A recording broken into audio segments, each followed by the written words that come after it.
It was the final day of competition in Judo, making its first Commonwealth Games appearance since Manchester 12 years ago. And there was plenty of support for England's Gemma Gibbons. She stepped into the spotlight for the gold medal match against Natalie Powell of Wales in the women's under 78 kilo category. Gibbons was looking to add gold to the silver she won 2 years ago at the London Olympics. Again, using feet to displace your partner. Oh, now then Powell in again, and she's going to get a score. Oh, Wazari given. I don't think it was a Wazari. I think it was a Yuko. Landed on her side. Might be changed that. All right, walking back to the line. Need to collect our thoughts, get our head in the game. Gibbons.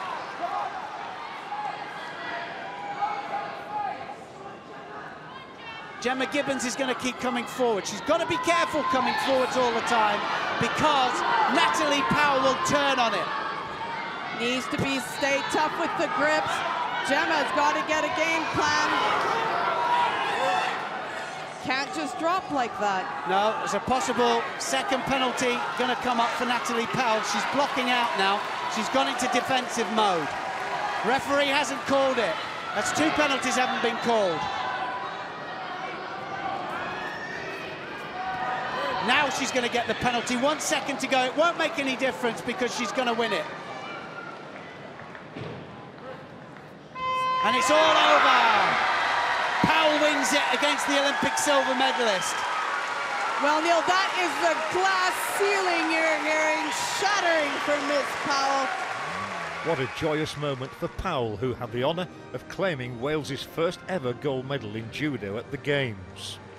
Gibbons then took on the role of spectator as her husband, Ewan Burton, representing a different country in Scotland, stepped out to see if he could go one better in the final of the men's under 100 kilogram class. His opponent was Shah Hussain Shah of Pakistan. So now Ewan Burton needs to start to up the pace. He'll try and take it to ground, certainly, Burton, as soon as he possibly can. There, Yuko scored. Wazari scored, and straight into ground. Kesikatami for Ewan Burton. That was superb, and he wins the gold medal. Ewan Burton is the Commonwealth Games gold medalist. Mrs. Burton looking on. The Scottish VIP contingent in front of us are absolutely on their feet doing the hokey pokey. That was superb stuff there. Just needed to get it settled, get the right angle in, and that's exactly what he did. Ewan Burton, Commonwealth Games champion at -100 kilograms. The smiling Burton had made up for his wife's earlier disappointment. In the men's under 90 kilogram final, Zach Piontek of South Africa took the gold medal with victory over Scotland's Matthew Percy by Yuko. South Africa had previously claimed 2 bronze medals, but this was their first ever gold in Commonwealth Games judo. On a great night on the mat for Scotland, Sarah Adlington beat England's Jodie Myers in the plus 78 kilo category. And this win also came by Yuko. Adlington, English-born but proud to represent the Tartan nation, had lived up to her tag of favourite, but admitted she'd felt the pressure. She thanked the crowd, which she described as amazing, for spurring her to victory. And rounding things off in the men's plus 100 kilogram final, another local hero, Chris Sherrington, a Royal Marine in Scotland, proved too good for Ruan Snyman of South Africa, taking the title by Ippon.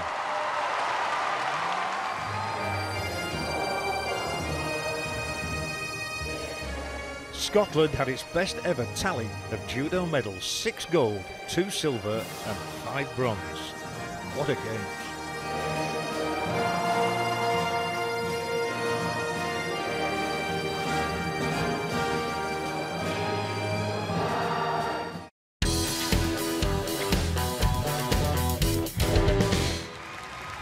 The Clyde Auditorium was the venue for the women's 58kg weightlifting final, with England's Zoe Smith hoping to improve on the bronze medal she won in Delhi as a 16-year-old. She made a good start with a lift of 92 kilos in the snatch.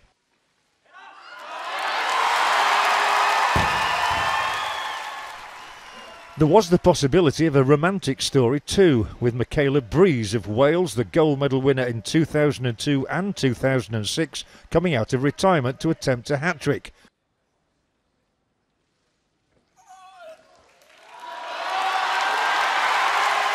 And taking the lead after the first segment of competition, with Smith lying second and Nigeria's Ndidi Winifred third.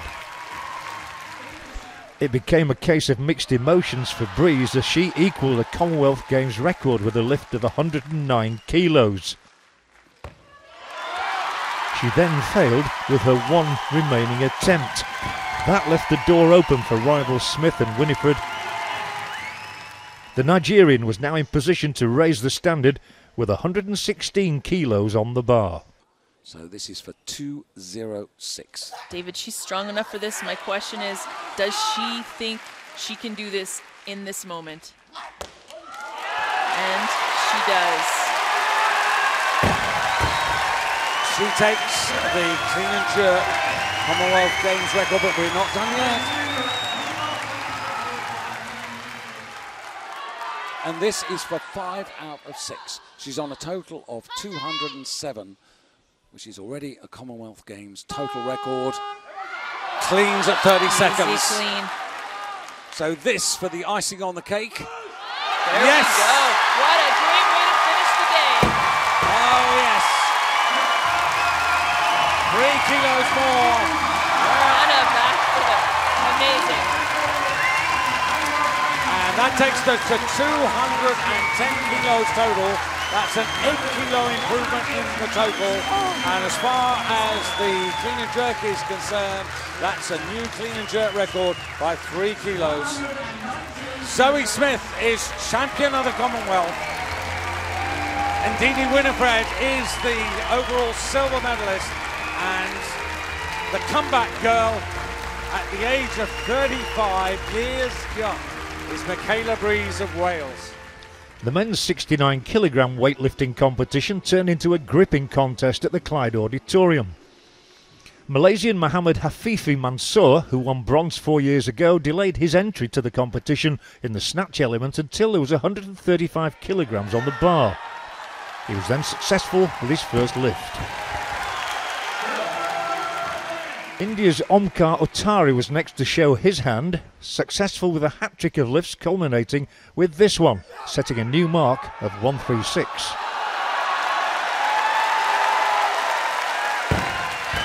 With Mansour twice failing at 137, it was Ottari's name sitting at the top of the tree before the competition moved into the clean and jerk category. Also in the mix was Yinka Ayanua of Nigeria. With the clean and jerk well underway, Ottari came back in with 160 kilograms on the bar. Oh, that's terrific. That is really good.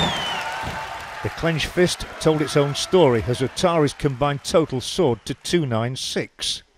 That prompted Mansour to re-enter the fray at the 166 kilo mark.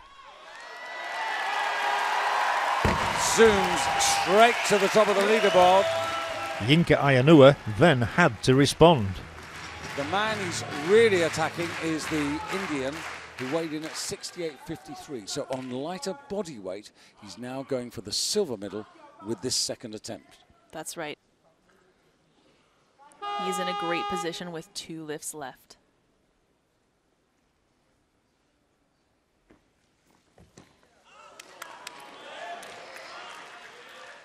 Coaches are asking the audience to be silent. Strong, very strong.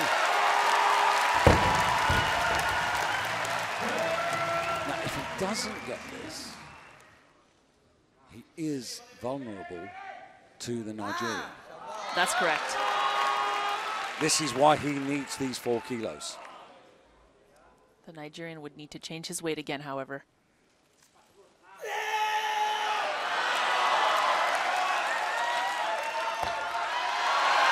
That was a nice jerk. That's a much better way to finish. Mansour was a worthy winner for Malaysia. Ayanua claimed silver, Otari took the bronze.